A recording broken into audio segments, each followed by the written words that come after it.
नमस्कार दोस्तों, मैं रोहित पाठक और स्वागत है आपका हमारे इस चैनल में। आज जिस कहानी की मैं बात करने जा रहा हूँ उसका शीर्षक कुछ यूँ है, कौवा कान ले गया।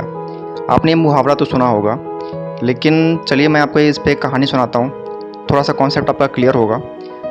एक छोटा सा गाँव था तो उसमें छोटे छोटे बच्चे भी थे। वो बच्चे आपस में क्रिकेट खेल रहे थे।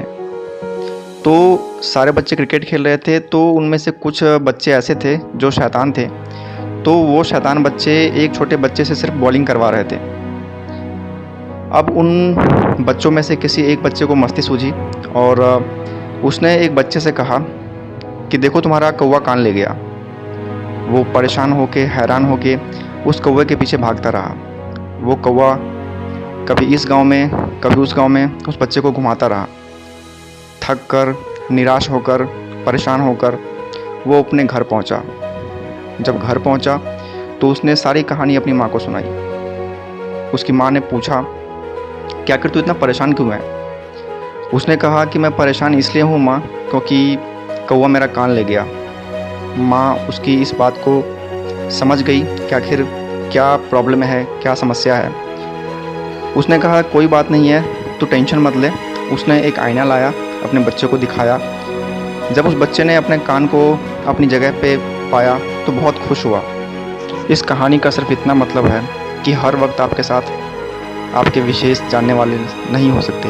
आपकी माँ, आपके पापा, आपके भाई बहन हर वक्त आपके साथ नहीं हो सकते, जो आपको आईना दिखाएंगे कि क्या सच है, क्या गलत है। इसीलिए हर वक्त हमें अपनी बुद्धि विवेक से काम लेना चाहिए। जिस वक्त उन बच्चों ने उससे कहा कि कौवा तुम्हारा कान ले गया, अगर उस वक्त उसने सबसे पहले अपने कान को टटोल के देखा होता तो वो समझ जाता कि कान तो आखिर मेरे पास ही है।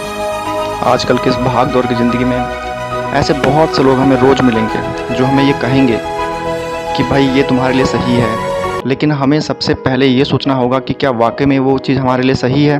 अगर सही है तो उसे अपने जीवन में प्रयोग में लाने में कोई नुकसान नहीं है। उसे अगर हम प्रयोग में लाते हैं तो उससे हमारा फ़ायदा है, लेकिन उसको प्रयोग में लाने से पहले हमें उस पर 10 बार विचार करना होगा। विचार इसलिए करना होगा क्योंकि अगर वो सही है तो हमारे जीवन में प्रकाश ला सकता है, हमारे जीवन को खुशियों से भर सकता है, लेकिन अगर वो गलत हुआ तो हमारे जीवन को बर्बाद कर। इस कहानी को सुनाने के पीछे मेरा सिर्फ इतना सा मकसद है कि आप चीज़ों को बेहतर तरीके से समझें।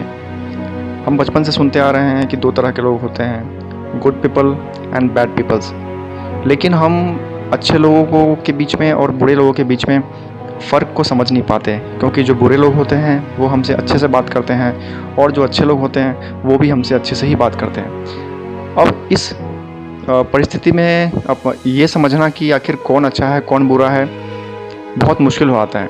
इसीलिए वहाँ पे ज़रूरत पड़ती है हमें बुद्धि की, विवेक की और अपने आँख कान खुले रखने की, क्योंकि जब हम चीज़ों को बेहतर तरीके से समझेंगे, उन्हें परखेंगे, तो हम समझ पाएंगे कि हमारे लिए क्या सही है और क्या गलत है। तो आज की कहानी में बस इतना ही। मैं रोहित पाठक आप सबसे विदा चाहता हूँ, लेकिन मैं आपसे वादा करता हूँ कि मैं फिर आपसे जल्द मिलूँगा अपने किसी नए स्टोरी के साथ, अपने नए ब्लॉग के साथ, किसी नए जोश और उत्साह के साथ आपको फिर से रोमांचित करने के लिए। तब तक के लिए जय हिंद, जय भारत।